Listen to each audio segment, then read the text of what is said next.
Is there an update with the Kyle Flood investigation? No. How'd you get the news? They told us after. Is there any concern in the locker room about his possible further suspension from the NFL? You know, again, that's out my control. A lunch meeting was set up at Jeff's favorite restaurant. Win or lose, we knew Seton Hall was a lock. Brian, he said it's about changing the culture. It's about having rigid expectations. Odell Beckham Jr. had a monster game today against the Ravens. Toll getting his first ring since 2011. How did your time at Elizabeth High School develop you into the person you are today? How would you grade or evaluate your 2 years here as athletics director? There's a big learning curve when it comes to Rutgers. Delbert didn't just ask Weatherford to walk the red carpet with her and her boyfriend. She actually did it on Twitter. It all happened with a tweet. Your phone must be blowing up right now. Oh yeah, it's. Is that a lot? 263. 263 texts. Eric Della, this snowball is for you back in the studio. Jason, thank you very much. The former Bayonne and college football star is battling a rare and incurable disease. But the support he's getting from the town is lifting him up. Our Jason Kahn has more. Yeah, they sure are lifting him up. We told everyone about Brandon Smith's story last month. Fighting ALS, also known as Lou Gehrig's disease. He's only 30 years old, but even as his body is changing, his spirit is staying strong. And we'll go step over. Brandon Smith is used to pushing himself. You can do it. Even now, when the smallest step can be a struggle. The heel first. A former athlete from Hudson County. Brandon Smith Making hits like this, evoking that same football mentality as he battles a crippling disease. Move forward, preparation, determination. That's it. July 2015, doctors diagnosed Brandon with ALS. Turn it this way. It's a progressive deterioration of muscle. According to the ALS Association, people average 3 years with it. Are you scared? No. That's how he approached his days on the football field, alongside his twin brother Brian, winning a state title for Bayonne as seniors. Best moment of my life, because I got to play a big game with my brother. It's like my best friend. Brandon moved on to the University of Massachusetts.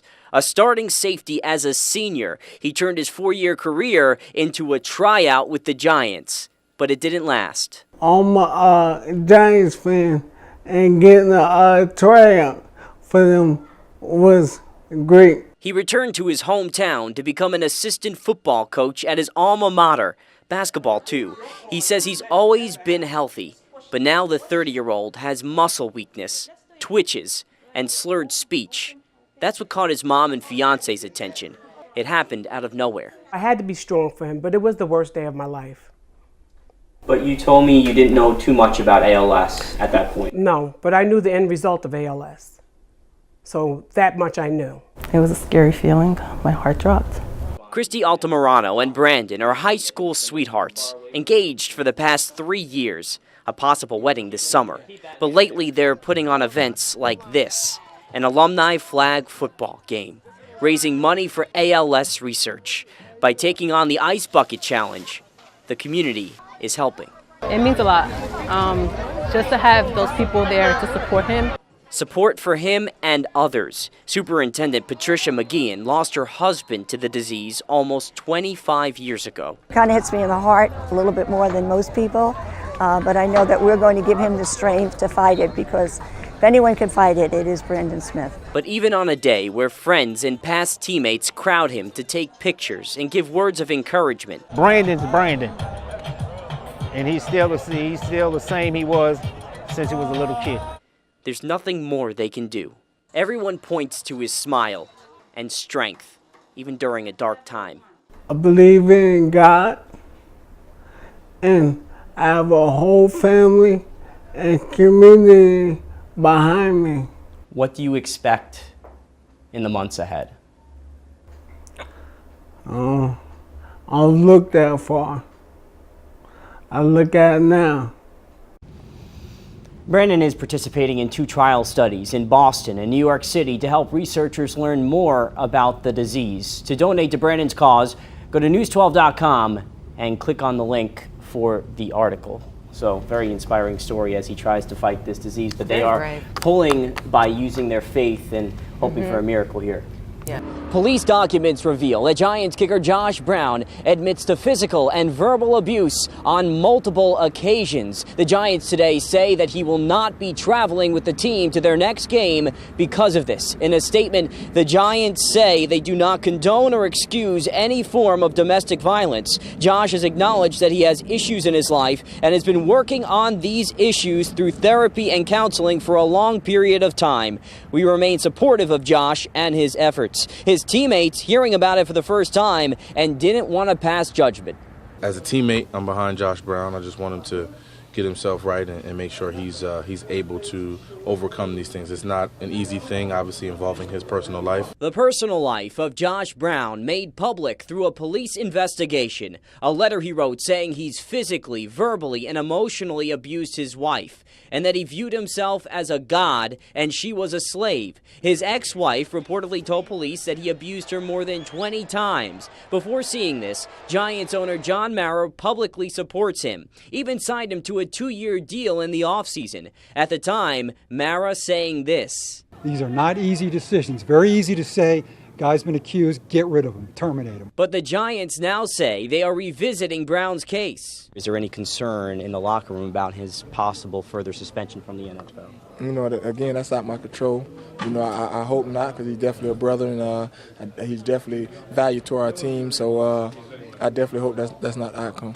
Brown's position coach says he's the same as he's always been, and he's trying to change his behavior. The starting kicker was suspended for the season opener. That's it. Under the league's domestic violence policy, it's 6 games for a first offense. But the NFL says they were unaware of the latest revelations. Last year, Brown was arrested for domestic violence. Those charges were dropped. It's my job to greet him as a teammate, and when he's, like I said, when he's within these doors, within these walls, we'll treat him as such.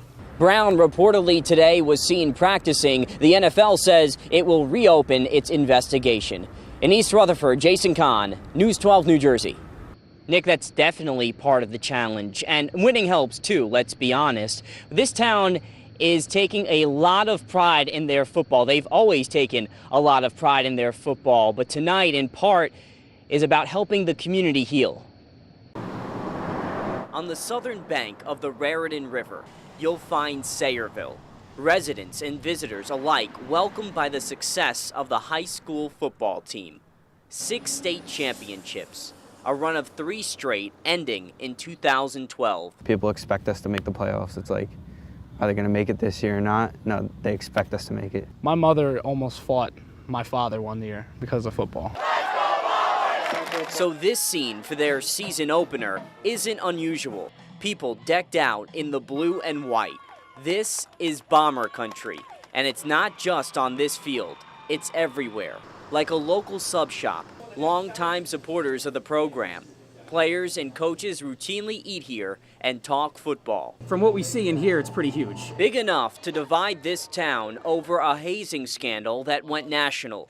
Superintendent Richard Labby canceled the season after 4 games.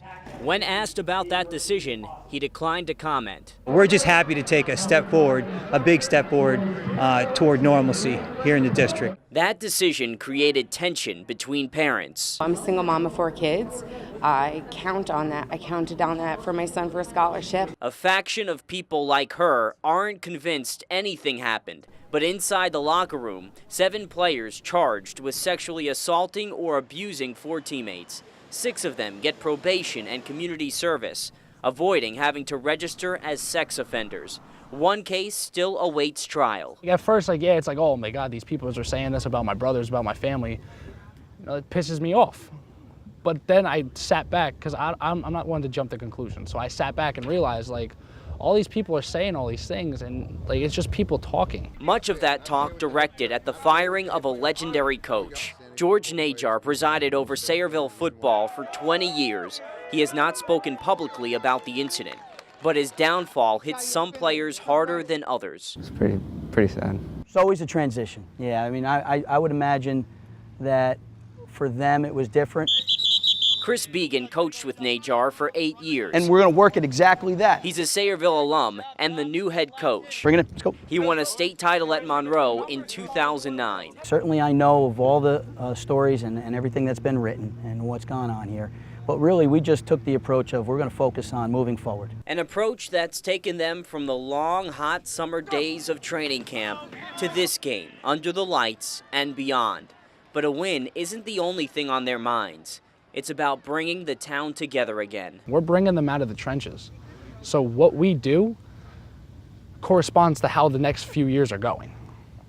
So that's why it's so important for us, because we just got a burden put on our shoulder. We need to respond to that, and we need to teach the younger kids how to get out of it.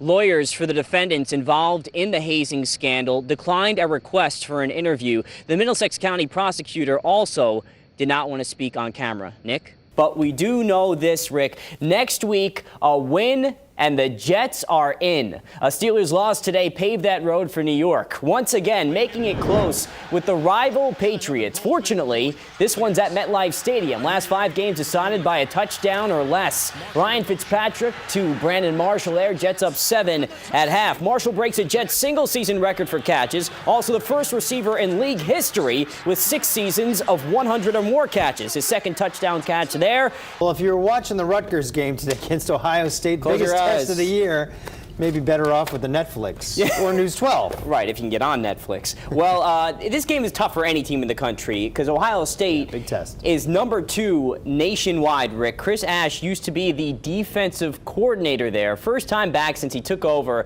as head football coach at Rutgers. Ash meets with his old mentor, Urban Meyer, before the game. Rutgers seems unfazed by being 38-point underdogs, at least at first. Springfield's Anthony Chaffee with the pick early in the first quarter, but that excitement all of a sudden turns to concern. On this tackle, Colonia's Greg Jones collapses. The stadium deafens. He moves his hands and legs at first, but then carted off the field, taken to a nearby hospital, said to be precautionary. He even sends out a tweet later to confirm this. The first half of the baseball season for the Yankees seems much worse than it actually is. Only 5 games out from first in the AL East.